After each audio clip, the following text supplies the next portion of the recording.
Very good afternoon friends. अभी तक हमने कॉलम के 3 लेक्चर को देखा। तीनों लेक्चर में हमने अलग अलग चीज को देखा। सबसे पहले लेक्चर में हमने देखा कि स्टार्टर को कितना तक हम लोग शिफ्ट कर सकते हैं जो प्रॉब्लम आता है। सेकेंड लेक्चर में हमने देखा कि कॉलम में जो रेनफोर्समेंट प्रोवाइड होते हैं उस रेनफोर्समेंट को हमने देखा कि उसको 2 टाइप के रेनफोर्समेंट होते हैं, एक लॉन्गिट्यूडनल रेनफोर्समेंट, एक ट्रांसवर्स रेनफोर्समेंट। इन दोनों के रिक्वायरमेंट को देखा और दोनों के परसेंटेज ऑफ स्टील को देखा कि कितना स्टील कंजम्पशन होना चाहिए। थर्ड लेक्चर में हमने देखा कि एज ए साइट इंजीनियर हमें कॉलम को जब चेक करना है, कॉलम के रेनफोर्समेंट को चेक करना है, तो उसमें हमको क्या क्या चीज चेक करना है। तो कल के लेक्चर में हमने वो देखा। तो टोटल हमने 3 लेक्चर में देखे और तीनों लेक्चर में हमने कॉलम को डिस्क्राइब किया। कल के लेक्चर के बाद कुछ लोगों का ये डिमांड था कि स्टीरप्स को समझाइए। 2 लेग स्टीरप्स क्या होता है, 3 लेग स्टीरप्स क्या होता है, 8 लेग स्टीरप्स क्या होता है। तो इसलिए स्पेशल आज हमने एक सोचा कि लेक्चर ने जिसमें सिर्फ और सिर्फ स्टीरप्स की बात करें कि स्टीरप्स क्या है, स्टीरप्स क्यों प्रोवाइड करते हैं, 2 leg, 3 leg, 8 leg, 9 leg stirrups का मतलब क्या है। तो आज का टॉपिक शुरू करते हैं। सबसे पहले स्टीरप्स।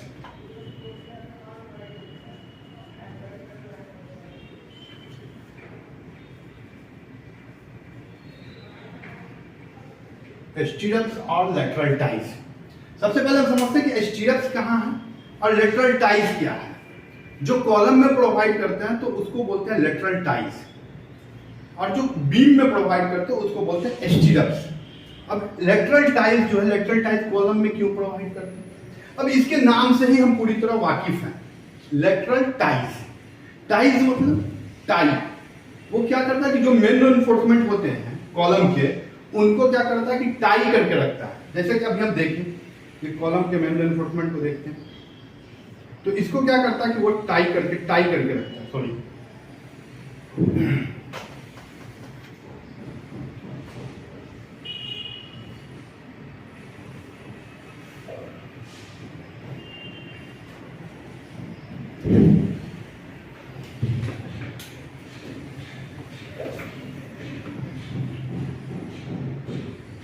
तो ये कॉलम के रेनफोर्समेंट है। कॉलम के रेनफोर्समेंट को हम देखते हैं कि इसको बोलते हैं लेटरल टाइज। इसको बोलते हैं लेटरल टाइज। Lateral ties. अभी आप देखिए कॉलम के जो लॉन्गिट्यूडनल रेनफोर्समेंट है, जो जिसको मेन रेनफोर्समेंट कहते हैं, मेन रेनफोर्समेंट को ये क्या करता है कि टाई करके रखता है। एक लेटरल टाइज जो है वो सारे रेनफोर्समेंट को टाइज करके रखता है, तो इसलिए इसको बोलते हैं लेटरल टाई। इसका मेन पर्पस क्या है कि मेन रेनफोर्समेंट को टाई करके रखना, और जब भी इसके ऊपर कोई लोड आए तो इंडिविजुअल बार में बकलिंग न हो। अगर इसके ऊपर कोई लोड आएगा तो इस तरीके से बकल करेगा, इस तरीके से बकल करेगा। अगर इंडिविजुअल रहेगा अलग अलग तो वो क्या करता है कि सबको बांध के रखता है, टाई करके रखता है कि इंडिविजुअल बार में बकलिंग न हो। अब बकलिंग नहीं होगा टुवर्ड द आउटसाइड। अभी अगर कंक्रीट को देखेंगे तो कंक्रीट के आउटसाइड में ये बकलिंग न करे, तो इसके लिए इसको बांध के रखा जाता है और कंक्रीट के अंदर क्रैक न डेवलप हो। ठीक है, तो हम कॉलम लेटरल टाइज के पर्पस को समझ गए। सेकंड चीज जो देखा जाता है कि वो 2 leg, 3 leg, 4 leg, 8 leg stirrups है। तो इतने स्टीरप्स कहते किसको हैं? तो इसलिए हमने यहाँ पे एक कॉलम का सेक्शन बनाया, और कॉलम के सेक्शन बनाने के बाद हमने ये सारे इसमें जो टाई है, लेटरल टाई जितने तरीके के हैं, क्योंकि हर बार को एक्चुअल हमें क्या करना है कि हर बार को टाई करना है। जब तक हम हर रेनफोर्समेंट को टाई नहीं करेंगे तब तक जो लेटरल टाई है उसका पर्पस सॉल्व नहीं होगा। तो इसलिए हमें बहुत सारे रिंग्स लेने पड़ते हैं, टाइज लेने पड़ते हैं।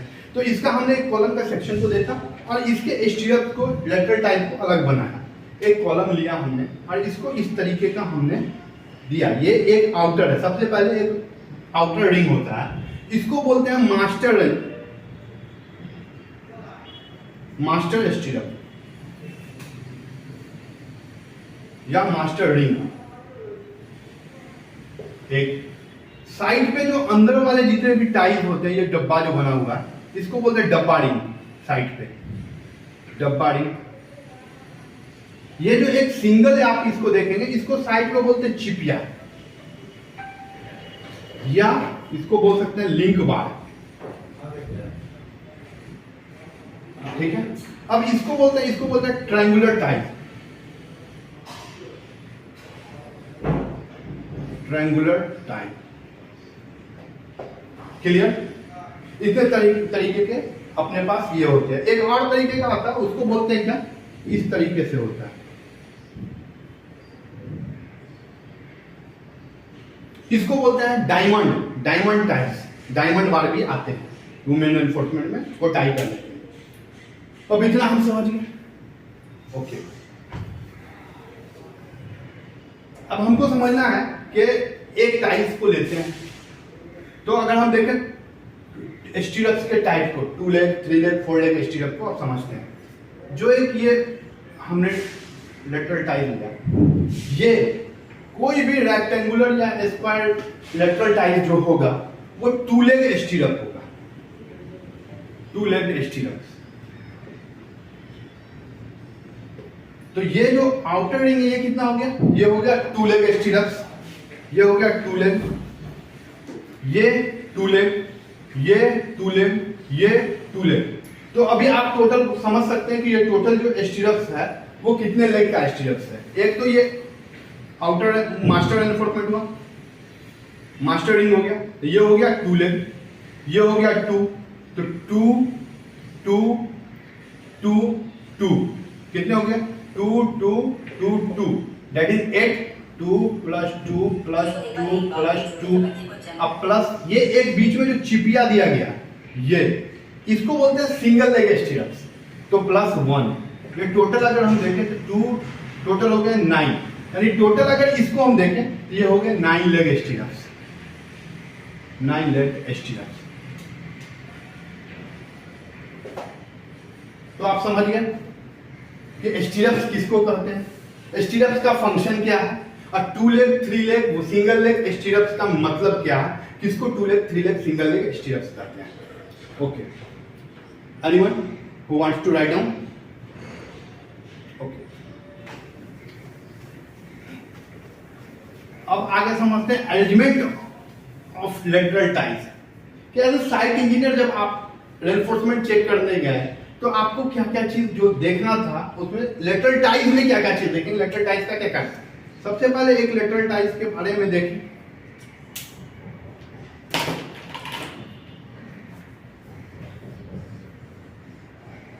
इसके जो हुक है, हुक ये 135 डिग्री पे बेंट होना चाहिए।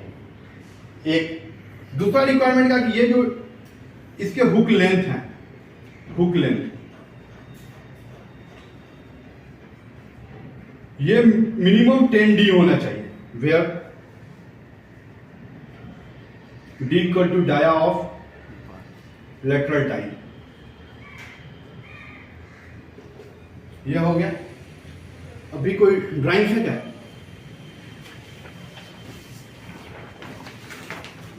कॉलम का सेक्शन का। चलो इसमें यहां देखते हैं। सपोज एक रेनफोर्समेंट को ले लेते हैं, कॉलम के सेक्शन को लेते हैं, इस पे एक लेटरल टाइल लगाते हैं। अब हमें ये चेक करना है कि साइड पे जब हम चेक करेंगे तो साइड पे ये चेक करेंगे कि ये जो मेन रेनफोर्समेंट है और ये लेटरल टाइल्स है, इनके बीच में कोई गैप नहीं होना चाहिए। ये पूरी तरीके से इसके को पकड़ के रखा, इसको टाइट किया हुआ होना चाहिए।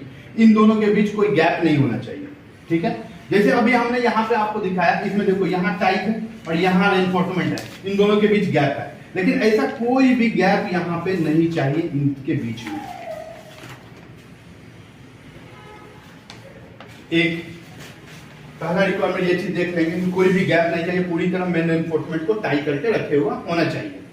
सेकेंड चीज इसमें ये देखेंगे कि जब हम हुक लगाएंगे, हुक जो लेते हैं लेटरल टाइल लगाते हैं, तो ये एक ही साइड में नहीं होना चाहिए, अल्टरनेटिंग मूव होना चाहिए। एक अगर लेटरल टाइल हमने लगाया, उसका हुक इधर है, तो सेकेंड जो लेंगे तो सेकेंड का हुक इधर नहीं यहां होना चाहिए। समझ गया? थर्ड में अगर देखेंगे तो उसको कोशिश करेंगे कि यहां होना चाहिए, फोर्थ में इधर होना चाहिए। तो इस तरह हुक जो है ना उसको हम लोग घुमाते रहेंगे, एक ही जगह पे एक ही लोकेशन पे हुक को नहीं रखेंगे। ठीक है, क्लियर हो गया? आगे देख,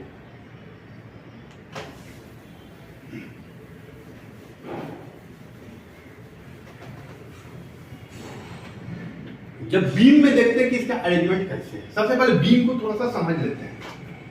ये एक बीम है, इसमें बॉटम में रेनफोर्समेंट है और ये टॉप का रेनफोर्समेंट है। ये यहां से जो क्रॉस होता है इसको बोलते हैं neutral axis. Neutral axis effective depth के साथ साथ शिफ्ट होता चलता है। वो कभी उसका जो न्यूट्रल एक्सिस है वो ऊपर भी आ सकता है और डाउन भी हो सकता है, ठीक है। वो इफेक्टिव डेप्थ के हिसाब से उस पर अलग चर्चा करेंगे, अलग डिस्क्राइब करेंगे। तो अभी यहां देखिए ये हो गया न्यूट्रल एक्सिस। ये नीचे का जो जोन होता है ये सिंपली सपोर्टेड बीम की अगर हम बात करें, सिंपली सपोर्टेड बीम,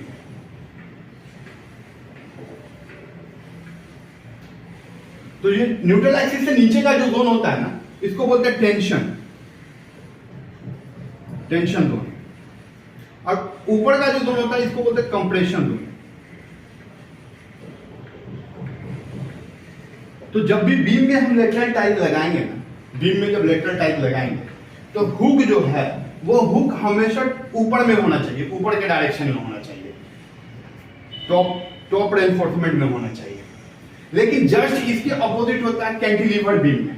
जब हम कैंटिलीवर बीम को समझते हैं,